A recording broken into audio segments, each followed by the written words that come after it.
Alright, still looking for that deeper tone. I took the stock resonator off, replaced it with 3-inch piping and a vibrant, ultra quiet 3-inch resonator. And I think I've got what I want now. The tone is actually deeper.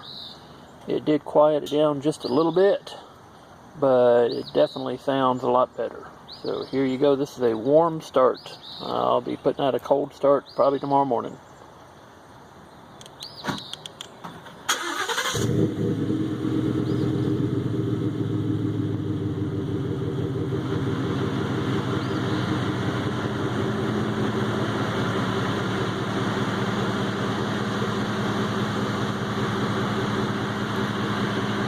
A 3-inch up front resonator and piping seems to have made all the difference. Now I've got the tone that I want.